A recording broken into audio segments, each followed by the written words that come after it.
Welcome everyone to an episode of Not Outside the Panels. That's a different show. There, I'm going to get absolutely creamed for that. There you go. That's what you get. This is what happens when we record an hour later. Welcome everyone to the Old-Timers Comic Book Show, where the hosts aren't adult brained like I am, but the comics most certainly are. Joining me this time around, it's the Professor. Hey, Johnny. Who's I don't blame you for not remembering the name of the show. The Outside the Old-Timers No Prize Distinguished Crusade podcast. You know what? I'd go with that. That sounds like a show. That sounds like a show and a half. And joining us this week, as always, it is the 13th Crusader, who was asked for this show to be recorded an hour later so he doesn't have to watch the Dolphins smash his beloved Giants for the first hour. You remember that? I remember that. Don't you worry. Hopefully it'll be memorable. Oh, yeah. Hope so. Maybe you never know. That 73 points might just be a thing. I don't know. Hey, listen, there's always a fallback, right? And that's called comics. Right. All right. Okay. So enough football for now. Don't you worry. I'll keep you up to date. It's 13. Thanks. What a pal. What a pal. Yeah. All right. So we're talking about covers that shocked us. I know, and we're going back to many moons ago. We're going to talk about some just random covers that are coming up before we get into the books, generally speaking. One of the covers that I think we talked a lot about, and I think this was one of the professor's preferred choices, and somehow in a flurry of miscommunication of Outside the Panels, Old-Timers MPB titles, we've somehow got a little bit wrong, but it is this corking cover. This is from the trade of the A Death in the Family, which is, as everyone knows, the death of Jason Todd. Professor, what was it about this cover? So, we've talked a lot about, I was a Marvel zombie for the first probably 5 or 6 years of me collecting comics, and I was aware of stuff going on over at DC. I picked up a couple of books here and there, but I was never a fan of Superman or Batman or anything until I saw A Death in the Family start getting solicited, started seeing that this gimmick that they were going to have where they, you could call in and kill off Jason Todd. And at first, I was like, who's Jason Todd? And then I was like, oh, it's this Robin kid. And then I was hooked. This is the story that hooked me into Batman and got me to start collecting. And it wasn't this particular image, but the cover to the third issue of Death in the Family, where it was a bloody Robin. Right. And it was the issue that you could phone into the verdict on whether or not to kill him. All right, fair enough. Yep. 13. That was shocking to me. Yeah, great. 13th. This book, the trade of this book came out roughly around 89 in time for Batmania to take over, right. Thanks to the Batman movies. So this kind of reinvigorated the Batman line for a bit. Death in the Family. Do we need to say much about it? It is quintessential. Marv Wolfman, Jim Aparo, Jim Starlin, isn't it as well? At some point, Mike Mignola on cover. Yeah. So with the paperback, that was my first experience with this storyline, because I couldn't get my hands on the issues, unfortunately, because of the fanfare surrounding of what was going to happen. So we had the hotline going, newspapers were like, hey, something's going to happen. I remember this vividly in New York, to the point where in issue 428 of Batman, my dad, who doesn't collect comic books and could give two craps about comics, asked me about this and said, hey, I know you're buying books. Did you get Batman this and that? And I'm like, Dad, it's a different Robin. He was thinking that it was a Dick Grayson Robin, and thinking that he could put me through college with the value of this book, but the street value was very high. No different than what happens today with all of the speculation and whatnot. But when I finally did get my hands on the original set that comprises the Death in the Family, it was a good feeling. But the story, regardless of whatever format you ever read it in, it was definitely impactful. To Johnny's point, it's quintessential. The Batman during the 80s, you have the Batman Year One, The Dark Knight Returns, and now you're getting hit with this. The 80s was a good time for us fans, maybe not so much for Batman Hmm. in a story-wise level, but this is just one of those earmarks, the Batman lore with the death of Jason Todd. You didn't think they would do it, and they did. So Yeah. it was a shock to see a bloodied Robin in Batman 428 for sure, regardless of who it was. Who do you think's had the most shocking covers? Do you think Marvel, DC, Independence? Because we talk about shocking covers, and at the time, Supergirl. Oh man, this is Crisis Yeah. 7, and this is. And I'm going to be an absolute. I'll tell you a little thing. I was an absolute idiot because I thought this was originally when I first got into comics. I was like, "Whoa, this is the cover! Wow!" And then, of course, this isn't the cover. This is a homage of covers gone before, right? Mm-hmm. Yeah, and then there was many after as well. Yeah. It's Right. crazy about how. What is it you think about seeing the hero or the heroine? So that's Crisis from the 80s. This is the Dark Phoenix, the middle, I suppose, beginning of the last act of the Dark Phoenix. Exactly the same cover, practically. What is it you think about the demise of the character falling in the hero's arms that gets us so excited to read a book? It's the drama of it. I mean, you don't even have to read the comic to get the story. Mm. You're looking at it and you're like, oh my god, it's shocking cover. Shocking. I mean, how could you back in 1983 or whenever this was published? How could you walk by the newsstand if you're a comics fan, see this cover and not pick it up sight unseen? Like without, like I'm picking this cover up before I ever look inside because that's the image. I mean, look at it. It's like it's. Yeah, well, I mean, we know because we've read the inside of the book. That's one of the classic X-Men stories. For me, that's John Byrne at his best. Without a doubt. That the Dark Phoenix saga is Byrne at his best. Yeah. The different locations, the drama, as you mentioned. Yeah. I agree with what Bud said, that with these kind of covers, they're designed to grab your attention. And how can you possibly walk by and not pick it up? The other thing is, too, that does it come as advertised? Are you going to take that chance? Probably not. As a comic fan, you got to go in there and then find out if it's true. Did it come as advertised? And in some of the cases today, it did come as advertised, and that was more of a shock. Just like I was talking about before with Death in the Family, like they're not going to do it. They're not going to, and then they did. So these stories are no different. However, also from a creative standpoint as well, it's an homage to other creators that had other shocking covers and other shocking stories. So it's kind of continuing that tradition of, listen, they've done it, we're doing it, and I hope you like it this time around. I don't think it ever gets played out. That cliche saying of never judge a book by its cover. Well, these covers challenge that. Agreed. And I think it's even more insidious than that, to be honest. I think when you get a cover like the X-Men book or the Superman, the Crisis book, or even the Death in the Family cover we've just looked at, there is payoff. That character does, does get 86th. Back in the day when this beauty was the one that started the whole carry the hero in their arms type of trope.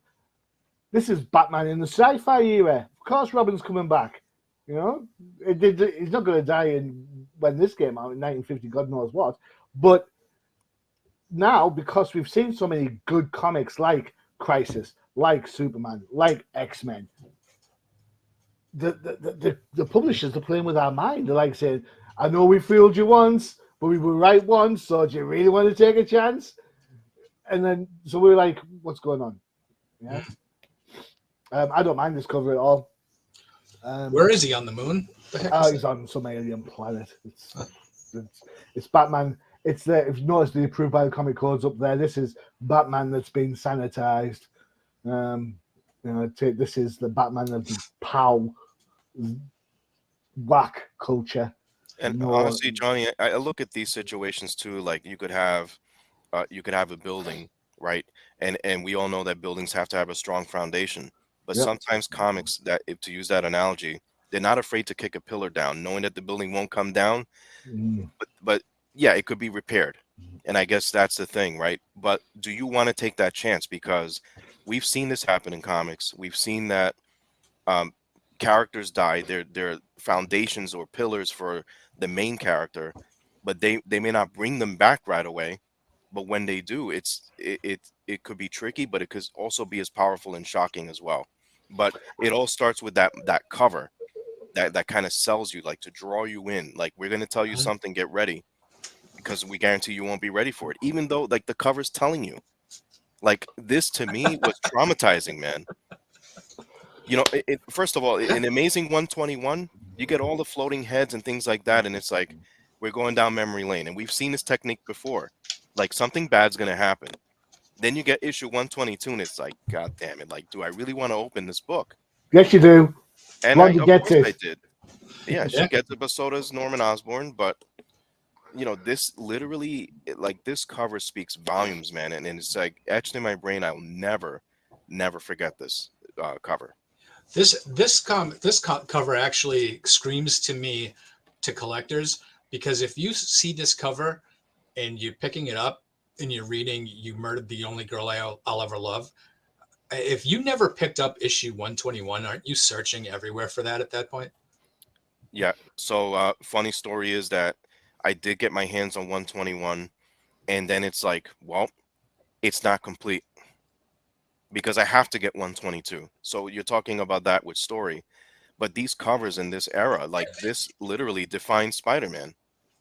Like this was a major turning point. Like Gwen was around from issue 31, and there were talks of marriage and everything. You guys know this stuff. Yeah. Yeah, yeah. But Yeah, cool. looking at this cover, it comes to a screeching halt. You'd never thought it would happen. There was no phone number that you could call. There was to vote. Never mind a phone number to call for after. Like I had no one to talk to when I went through this trauma. Do you know what makes me laugh the most about that cover? Is the fact that everyone bangs on about Gwen Stacy being the love of his life and everything, and yet currently everyone's complaining that he's not with Mary Jane. So it's like, what's going on? How can you tell me Gwen's the love of his life when everyone's bitching that he's not with MJ? And where's Deborah Whitman? That's all we want Yeah. to know. You know what, Johnny? Too. Who's on the cover here? The Goblin. This is probably Spider-Man's greatest enemy to this point, arguably. Is this But Deborah he Whitman coming back wins. here? The Goblin wins, right? And that's another impact of these covers. He won. Mission accomplished, whether he lived or not. So that's the power of this cover. Cool. Of course, this is Gwen Stacy's return at the hands of the Jackal, Professor Warren Miles, clones there. Hmm. Damn you. Damn you. See, as much as I dislike the death of Gwen Stacy, which I don't mind it one way or the other because, it's really a really good piece of storytelling, as I absolutely detest the Gwen clone because without this, we would not have had the clone massacre that was the 90s Spider-Man comic book run for Yeah. like years. So this is a heinous book because of that. It's To salt me. in the wounds, man. At the end of No, the day. you gave me the cover.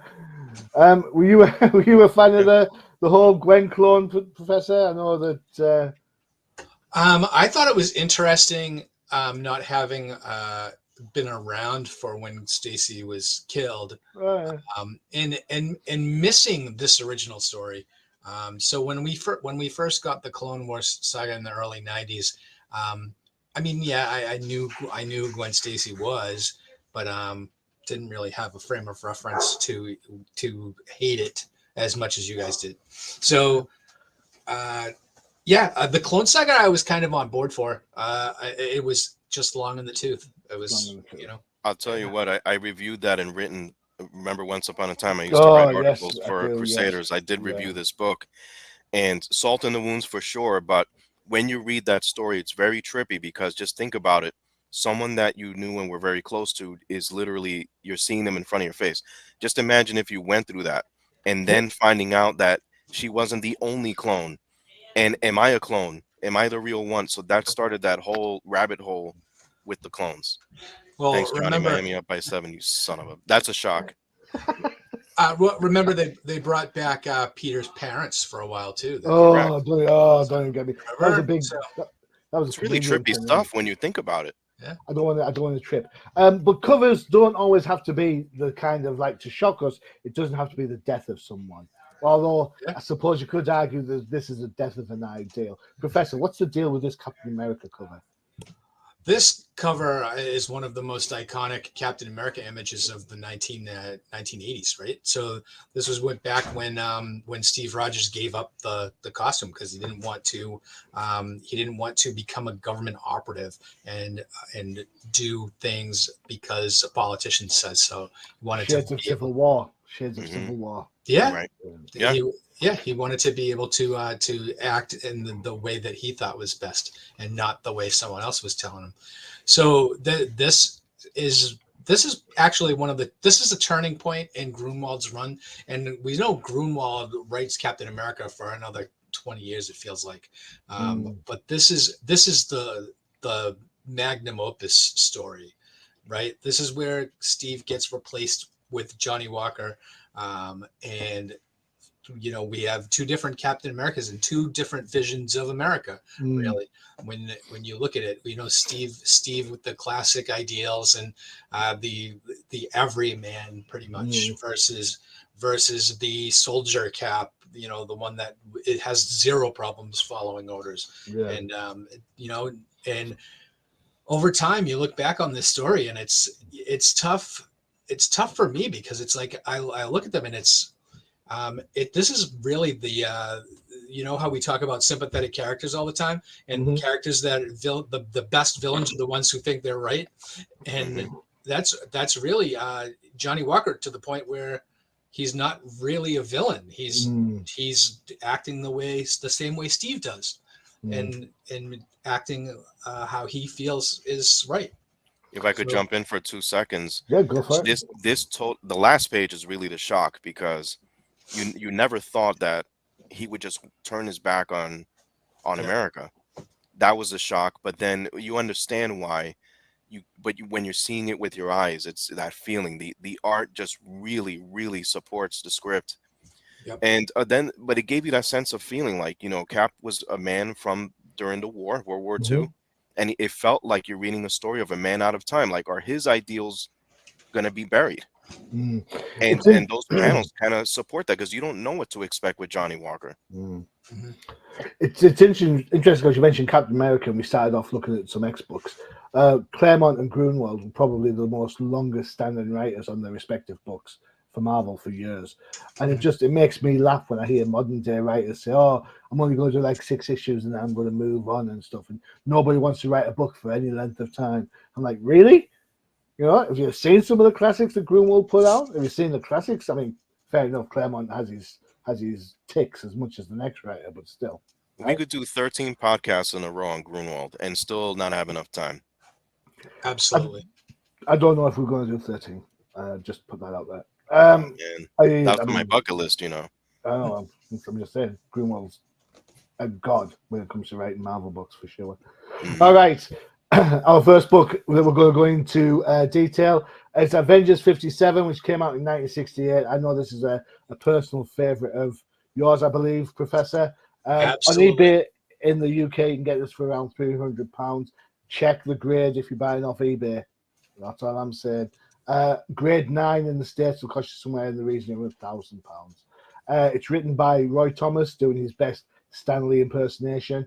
John Buscema's on art with George Klein on inks. Sam Rosen is the letterer. There is no colorist credited, but we'll probably take a guess and say it's probably Mary Severin. She was around at that time. I don't know. Who knows? It's a classic for sure. What is shocking about this book then and this cover? So this cover for me is if you pick up any Avengers comic, let's say you pick up the first 100 issues, this is the first cover you're gonna pick up and be like, wow, what's going on in this cover? You get no sense of the color schemes for any of the characters, but because everything's red washed and To me, it's a striking cover for me. It's the first appearance of the Vision, and some. Yeah, can you imagine looking at the cover and then turning on page one and be like, Yeah, it's like, he's well, green and yellow? What the heck? yeah, what is that? Is it one of those? Is it one of those Marvel? We didn't have the color, color content right. It's like Spider-Man's blue and red, not black and red. Yeah, so I mean, we've seen 100 of those covers where the classic the main character is 10 times taller than everybody else on the cover, and it looks like the rest of them are, you know, in awe. Which Yeah, to be honest, I think this the first appearance of the Vision left the collective Marvel universe in awe. If you read this book at all, the drama that's put in this book during this time, it doesn't look like the greatest lineup of Avengers in the world, right? I mean, there's no Captain America. There's, it's the Wasp and Goliath, Giant Man, Black Panther, and Hawkeye. That's pretty much the lineup. And then they introduced the Vision in this issue, and this is a real deep dive into some classic Marvel stories.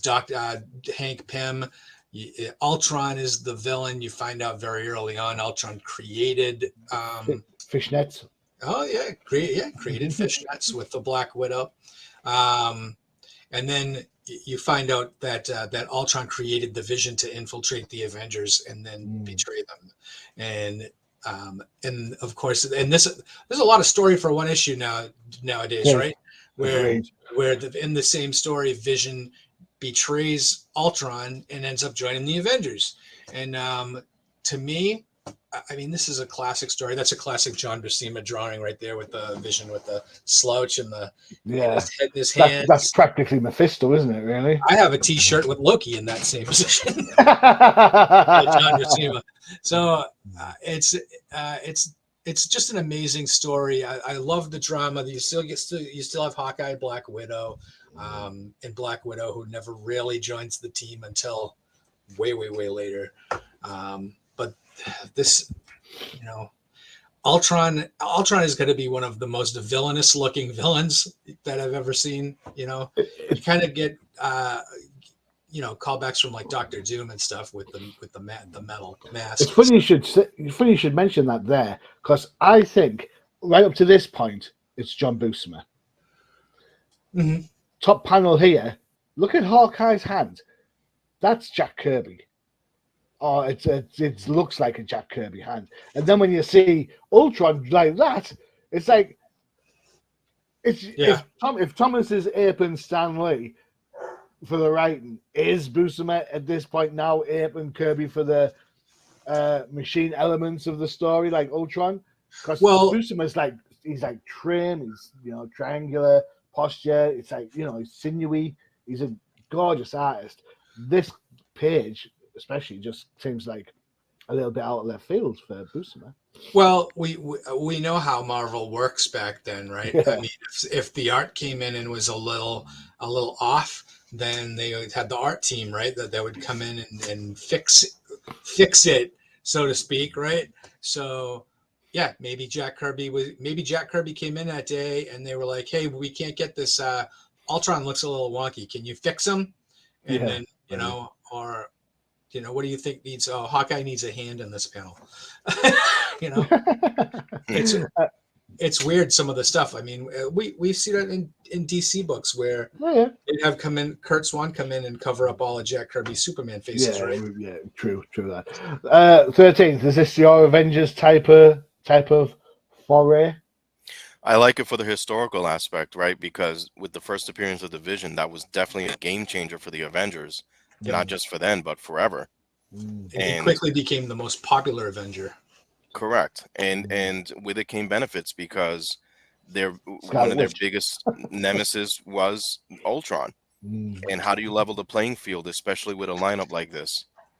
So in comes the Vision. Now you kind of need a strong man, if you will, to add to the Avengers ranks, and that's what he's done this entire time. The fact that they have a good version of Ultron on their side is huge for the Avengers. Yeah. Cool. That's how I look at it. I agree with you guys 100% on the artwork and the script, and this is classic Avengers. This may have seemed simple enough back then, but how pivotal has it been? It's carried through time. This is Yeah. where it starts with the Vision, and in really getting to meet him, but not necessarily understand him because he doesn't understand himself. And then Ultron is his own set of psychological problems for Hank Pym and others, as we'll see through the years. But this is where it kind of starts with the Vision. Yep. This book was so full of ideas that branched into other ideas from Marvel. Mhm. You know? Agreed. I mean, this book, not to, I mean, let's not give it any sort of, you know, so the credit that it's due here is the fact that this book is the backbone of the second Avengers movie. Mhm. Very You true. know? Yeah. There was So also a very good version of this in a Avengers: Earth and Mightiest Heroes animated. yes, With agreed. their Vision debuted, it was the same concept of Mm. rebelling against Ultron, befriending and betraying the Avengers and befriending them again. He showed how powerful he was, that he could take them down by himself. Mm. So I love that show. very well done. I thought the show was decent. Yeah, I Very think when it came to telling this story, I think it actually, did a pretty good job. Yeah. Cool. Right, time for a quick break before we get into more covers. It's still 7-0 Miami. Here's the advert.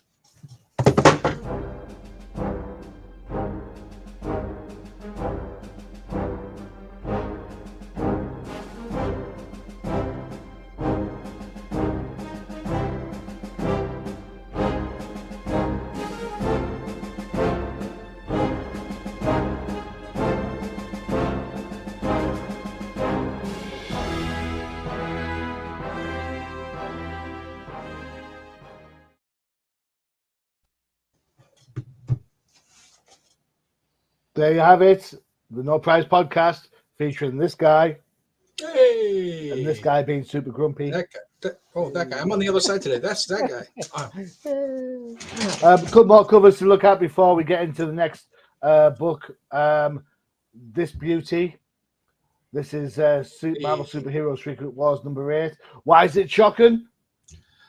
Oh, it's that first in your face black costume Spider-Man cover. Even though I know Amazing Spider-Man had been published for like 6 months before this with Black Spider-Man, but this cover, I mean, first of all, I think it's the most expensive issue in the Secret Wars run, right?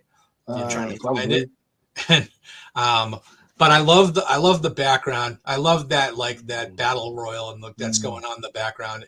But I think Zek's Spider-Man costume there is just spot on. I love it. I don't understand why everyone gets bent out of shape about that book. As you know, Amazing Spider-Man 281 or 282, I think it was the 262. was it or 260s? Official first appearance. Yeah, as you say, it came out beforehand, so there you go. Didn't the original artwork for that cover was sold on eBay, I think, for like $1 million or something like that. Really? Yeah, the original artwork. Yeah, because I remember Mike Zeck tweeting it out that he didn't like. I saw that, but one I of those didn't things have that he much never got a detail. penny for it. He was upset that he didn't get even like $5 from it.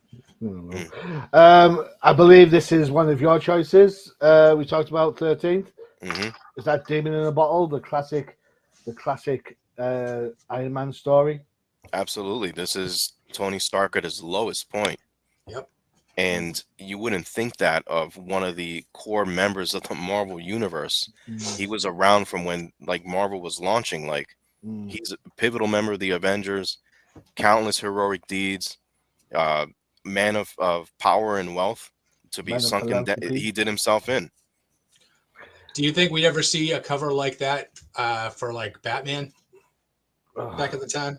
No. Wow. Oh, superhero being a flawed representation at DC. He was the first hammered hero.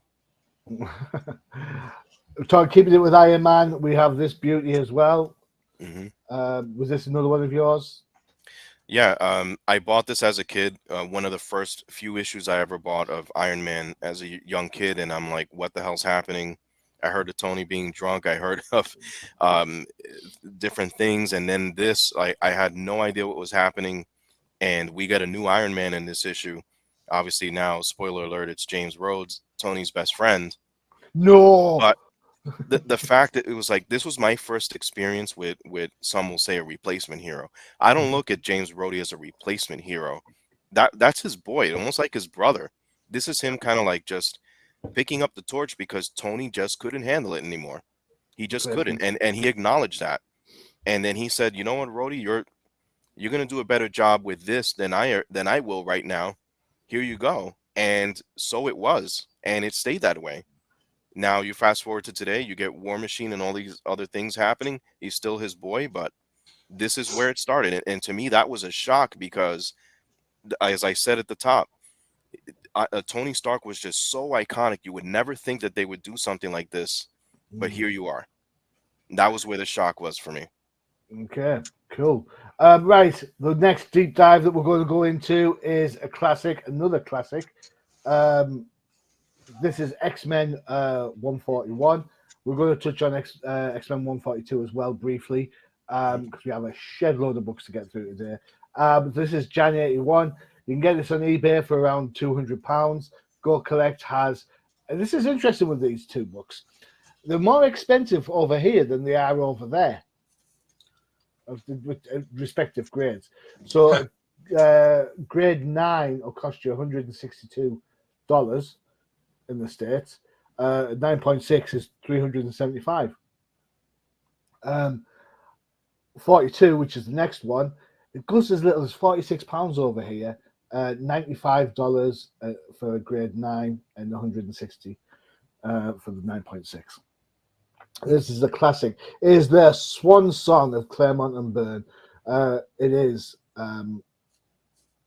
Days of Future Past, written and co-plotted by Chris Claremont, art by and co-plots from John Byrne, inks by Terry Austin, Glyn Swins on colours, and Tom Alchikowski, and I know I probably said that wrong, and I don't mind, is on letters. 13th, this was one of your picks. Hmm. What is it about this cover that is so shocking? I was so confused and shocked because of the cover with the word slain written over some of my favorite X-Men of the time. Big Cyclops fan, slain. Nightcrawler, I liked them a lot, slain. Sprite, prefer Coca-Cola. Yeah, exactly. But so on and so forth, right? You wouldn't think that some of these people on the cover that I felt like I missed something. So until you start reading the book, you won't know what's happening. But that's a shock. And then obviously you see an old man Wolverine. And you're wondering who's that next to him. And when you read it, you'll find out that it's Kitty Pryde. So you're like, what did I miss? Mm. And that was the feeling that I got with that cover. So that's where the shock came. Um, Chris Claremont's scripts goes without saying that when I first read this, I thought it was going to take me to 2013 to finish reading the script. So, but it was great. It was powerful because right away they waste no time telling you that this is going to be one of those. We're going to show you the future. We're going to bring you to the current time. We'll talk a little bit about the past. You're going to see the lineup. You know what's happened before. So that's when I was like, okay. That's when I read the sigh of relief and I'm like, okay, I didn't miss anything. Mhm. But this could be confusing for people if you're going down through this story the first time because how you're juggling the past and the future and what does it mean? Mm. But the impact of this is telling you two stories, 1980 and 2013. In 2013, according to this, the Sentinels, they rule the world. They have taken complete control, mutant or otherwise. They've slain heroes, all because the government had problems with the mutants and things like that. But the root of that starts in 1980 with something that hasn't happened yet. As you read the story, it does have some political implications. Mhm. It would take the death of a senator in 1980 to get 2013 to become a reality, where the Sentinels rule. So now with Kitty Pryde, uh, thanks to the help of Rachel Summers in the future, she's able to kind of psychically put her back into the past to kind of correct where things went wrong. Stop the assassination of Senator Kelly, who wants to pass an act that would not be favorable for mutants. Never mind anyone else. The Anytime you Mutant talk, Registration Act, if I'm correct, is that right? that's correct. And anytime you talk Sentinels, the first thing you think of is they're not easy to take down in some cases, but the sheer number of Sentinels. So when you fast forward to 2013, the sheer number of Sentinels all over the place roaming around. They have camps for mutants and things, different classes of society, human, in between mutants. Like it's a crazy dystopian kind of apocalyptic future, and that is presented to you for the first time as an X-Men reader, and that's where the shock is, because you're like, so Kitty Pryde goes back to the past, trying to change the future, but does that mean that this future is going to happen? And that's the question that you're left with. And even after reading the story, it's in its entirety, you're like, eh, but it's like a butterfly effect. Well, is it though? Because I mean, Claremont has his problems as a writer. And one of the things is that he never ties up subplots. I think the Days of Future Past subplot, not only is it A, overused in the future, but B, it never gets resolved. It's like, is Days of Future going to happen? Is Rachel going to be a werewolf? Is the thing that's happening in House of X and Fall of X going to happen? Who knows? Because they never go back to it. It's kind of like a convenient little, for me, a little stop off on psychedelia, and then come back to the regular programming. Professor, what do you think? Are you? I mean, I like the book, but Oh no, I agree with Johnny. I agree with you 100%. This is I guess a playground that Chris Claremont opened and he never closed it before he left, because writers ad nauseum have revisited the Days of Future Past, added on to it, retold something, and this is really kind of the dawning of the multiverse, right? I mean, other than What If, I mean, What If, we kind of knew that those stories didn't really happen, but it was fun to speculate.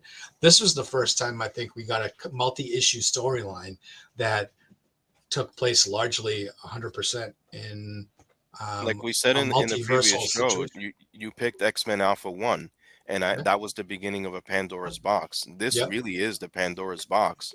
yeah. With the X-Men and different timelines. Later on, we learn that it was a different timeline that went Yeah. into the, and things like that. So this is where the X-Men started getting into that kind of. It's always going to be open-ended if you really think about it.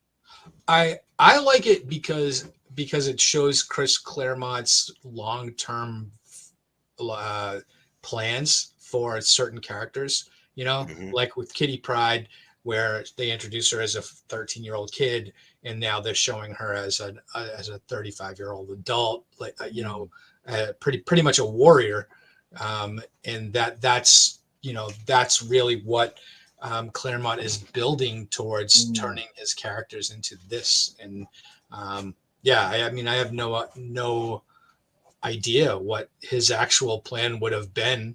I mean, can you imagine if he was still writing X-Men now? He would have been like, what would he have been doing? So, And X-Men 142 is just as shocking because you don't see your typical X-Men die. right. And that was the other thing too. So not only are you seeing them as older warriors or survivors, you're also seeing them perish. And you're like, there's no way Wolverine could get killed. Hold on, don't worry. Wait till the next issue. Yeah. And that was like, what is happening? So if you're just judging this storyline by the cover, without a doubt, there's a shock. But when you read it, to me, there's more shock because you're really reading two tales in one, with the present and the future, never knowing that. Remember, back then in 1980, to get to 2013 was going to take a long time. Anything could happen in X-Men lore, but don't worry, you don't have to wait. We'll show you what could happen. And I think that's where the shock value was. Yep. And I think Claremont throughout the rest of his run never really told you yes or no. Right. Could everything that he was writing since then. Well, I mean, we could still end up there. We could still end up at Days of Future Past. I don't know. See, I find that I get that leaves it open ended so you can build on it and stuff like that. I understand that, but for me, sometimes I just want a categoric. This is it. This is what we're working towards. And I think, ironically, that's what you've got in the current X books. The current X That's books what's happening right now. Yeah. Have give you like this is when they give you the House of X and the Fall of X, they were saying not the House of X, Powers of X. This is what we're going to do, and this is the future that they will have, and the books between there, how we're going to get there. I think there's a couple other things too that shouldn't go unmentioned. Go for it. This is Storm, very new as leader of the field leader of the X-Men. Yeah. This is a very young Kitty Pryde where not many people knew the character, right? She was just new on the scene, so you're getting that as well. This was to me classic X-Men era where we just got off the death of the Phoenix not too many issues before this. And there's still those effects lingering, and it was just like one thing after the other in one book. And that's what I loved about the X-Men in this era. You don't need 85 titles to tell you some sort of apocalyptic or dystopian story. This was happening in just a span of 20 issues or so. So very, very powerful stuff by Claremont. The art by Byrne supports it. I love Dave Cockrum, and a lot of people make this comparison of Dave Cockrum and John Byrne, who was your favorite during that Claremont era. To me, they're both equally important. But I just can't picture any other artist doing these storylines at this time other than John Byrne. That's just my opinion. I just don't think it will have that power. It wouldn't be as powerful. I think there's a level of maturity to Byrne's art that's not there in Cockrum's. Without a doubt. I think that's that. I think the X-Men benefit from that, especially when you talk about. Professor said the D word earlier, drama. When Cockrum was great for like the Christmas issues and the Banff, there's this and all that sort of stuff. That was good fun and stuff. Don't get me wrong. And the classic green Phoenix costume when she comes out of the water, brilliant. But it needs that square jaw, straight line stuff if you're going to start talking about some of the serious issues that X-Men would then eventually get into, at least for me. Especially this topic where guys are falling like flies. It's you kind of need that. Yeah, definitely. Let's see, what else do we have? A couple of quick shocking covers to go to before we get to the last one. Who picked this one? Daredevil. Whose was this call? He says as he's waiting for it to go in there. That was 13. Oh. Yes. What you like? He's all over the shop today, ain't he? Yeah, we should change the title. The 13 show. All right. This is to distract him from the ball game. Yeah, I knew. What's so shocking about this one? Well, he didn't see it coming. Right. See, for that, I'm not even going to let you talk about it now. Forget that one. Well, I had no idea what was going on, and with those kind of two street level heroes who are very skilled and whatnot, you still kind of wonder what kind of confrontation that would lead to. And the cover was like, There's the Death in the Family cover we talked about earlier. That was the shocker. Yeah. Mike Mignola art all the way through. And of course, when we're talking about Batman, there is one cover that you have to kind of give credence to, whether you buy into the story or not. And of course, it is the breaking of the bat. That's a fold out. The cover that folds out and it reveals the actual full cover. So I don't think there's half a cover missing on that one. There you go. Kelly Jones before he became regular penciler. I remember when that was out and about, and everyone's like, "You got to get a hold of this," and I'm like, "I've been there, done that with the Death in the Family, but I'll pick it up." Oh, Batman gets crushed by Bane. Is he alive? Yes. Okay, so we're good. He's not dead, but still, yeah, impactful nonetheless because Bane was a newer created villain for Batman, and people were still getting to know him too, and he basically rose through the ranks and became the champ in no time. So that's where you get, I guess, the value out of that story-wise. Yeah. Okay, cool.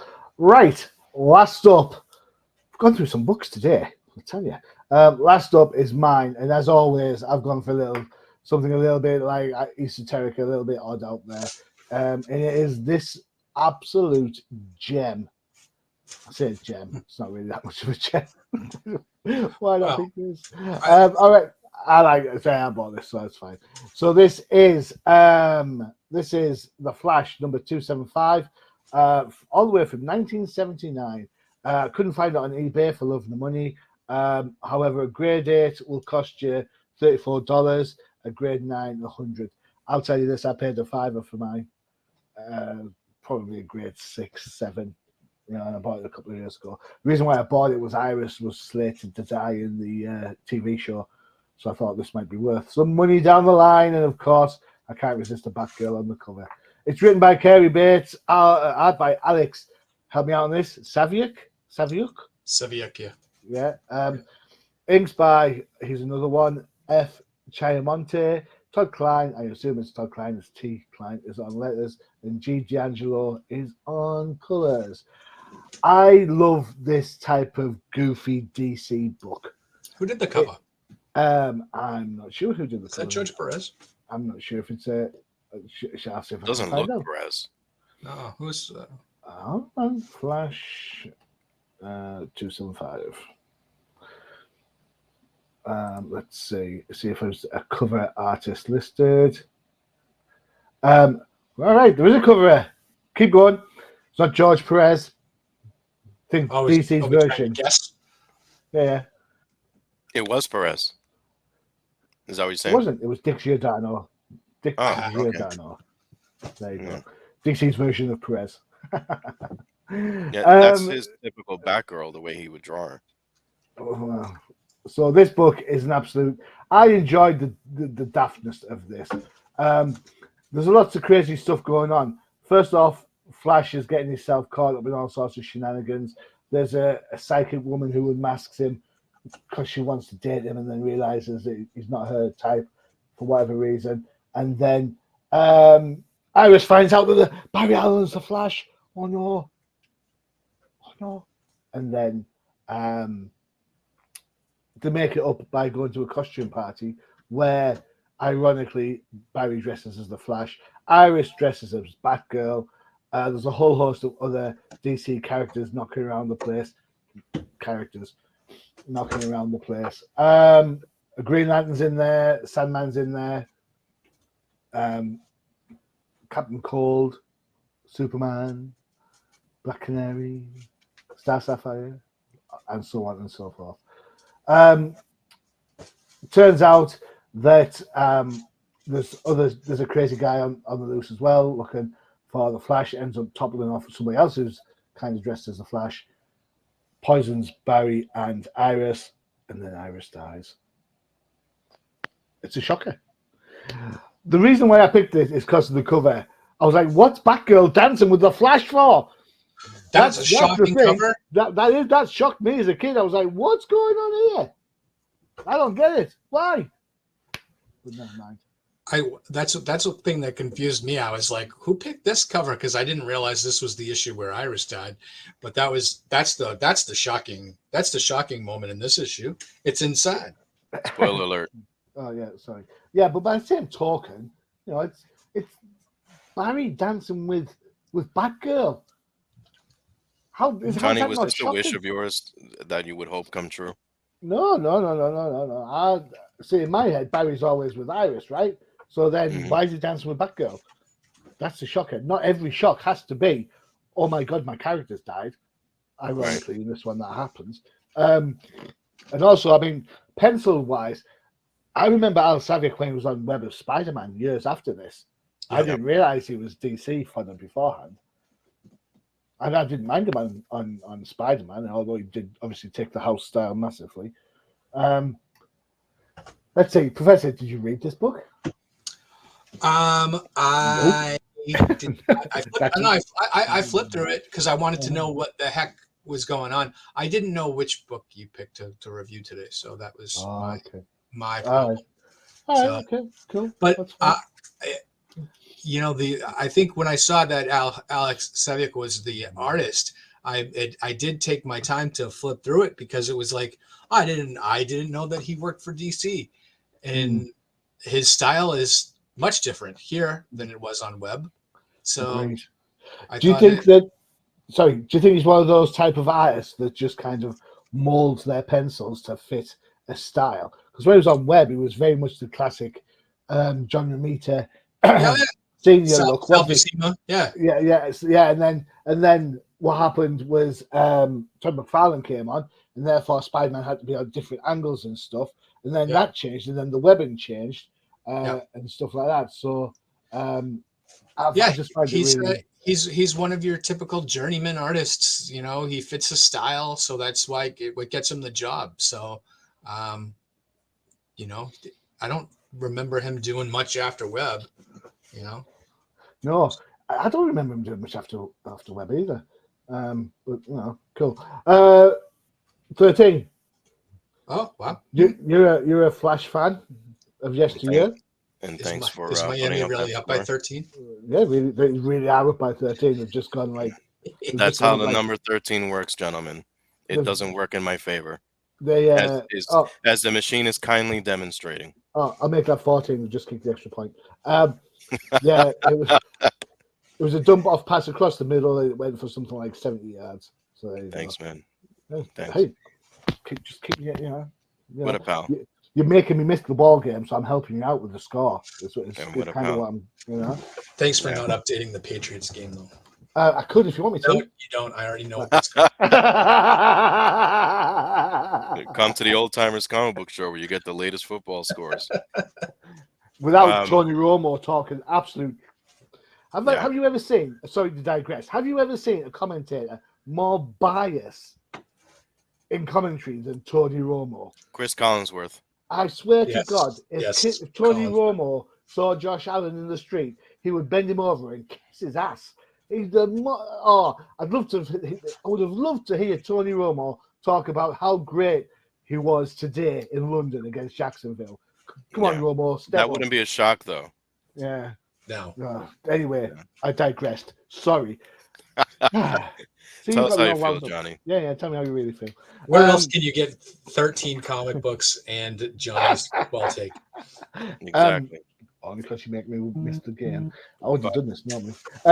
So on this book, though, back to the book.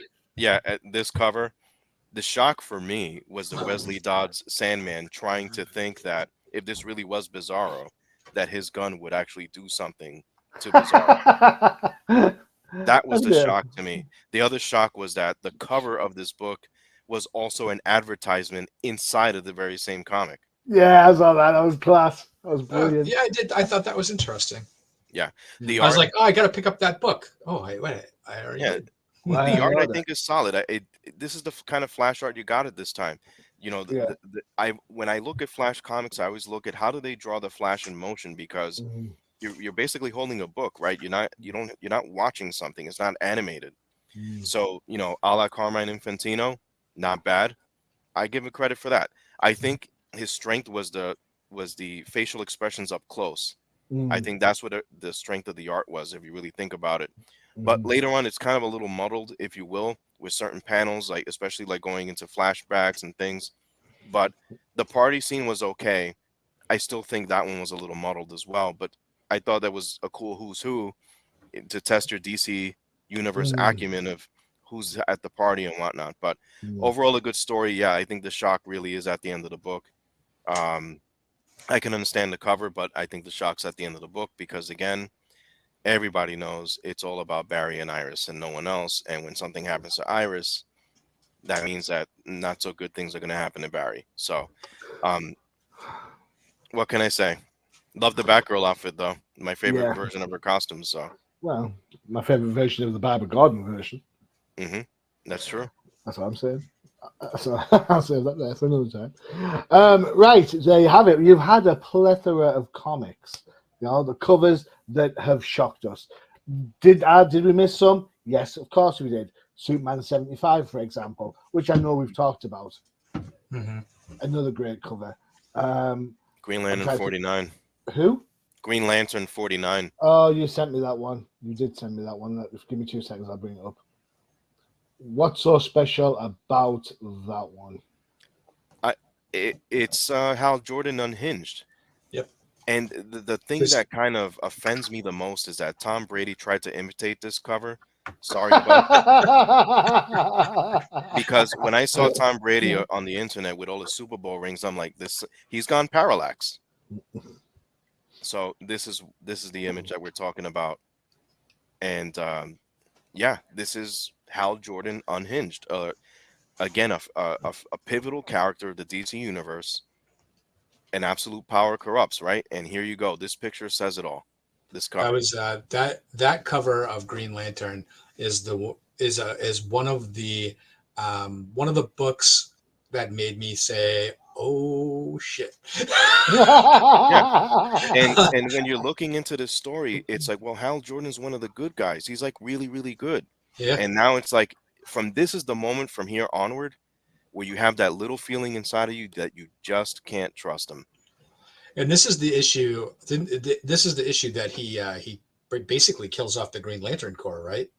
He's unhinged. The Guardians, everybody. It's a civil war, pretty much within the Green Lantern Corps. And things change after this. And Kyle Rayner's not far down the road from here. So we talked about that a few episodes back, Machine. Mm-hmm. But this cover definitely it's a memorable one. Very powerful. Good shout. Did we miss any for you, Professor?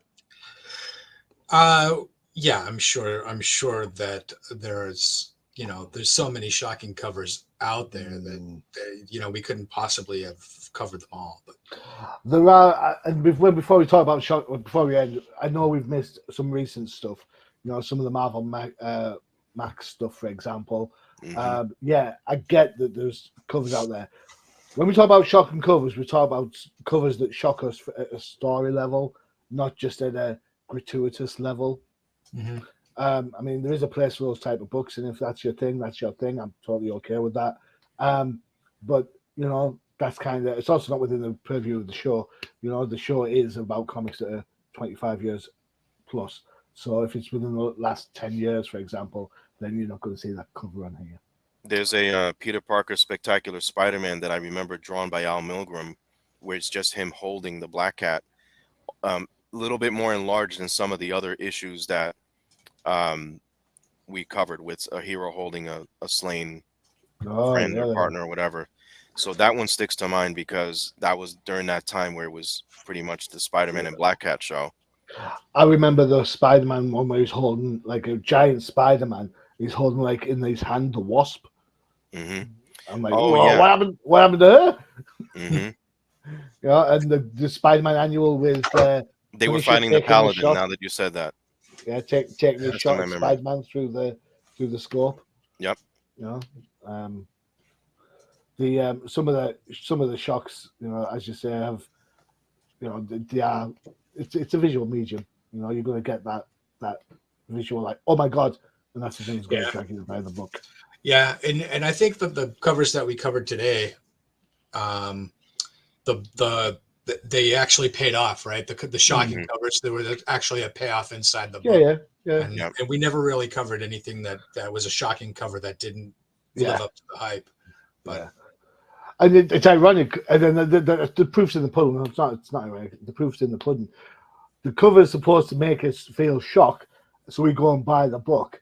Yeah, and you can say that we've done that with all the books we talked about today, at least the ones in depth. The Avengers book, the X books. I went out and bought the Flash book. So the shock I find with modern books really is the price. And that would make me not buy it.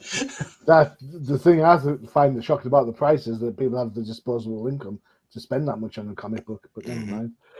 All right, that's it. We're done for another show. Professor, thank you so much. Oh, thank you, Johnny. Appreciate it. You're welcome. 13th. Of course. Giants have just been stopped on 3rd and 1. It's now 4th and 1. Yeah, so we'll be in touch. Yeah, okay. They've given it at least, 13 days maybe? Yeah, just give me some time. I'm gonna read through all of these comic books and their storylines, so just give me some time, and then Yeah. I'll be all right. All right, whatevs. Long All season. right. Okay. And of course, being your host, Johnny Machine Hughes. Don't forget to check out UCPM for all your favorite shows, including Professor. No Prize Podcast, all about the Disney Plus, the MCU, and we squeeze in some comics. Cool. 13. And the Definitive Crusade. Make sure to check that out as we talk about the latest and greatest from DC Comics. Okay. And of course, I mentioned it at the show for some reason. I must have just lots of them coming up. It's the Outside the Panels if you want to hear about Kickstarters, indie books, and all sorts of new stuff that's happening in the world of comic books. All right, there you go. It is time for football. And without further ado, gentlemen, adios. Hasta la vista.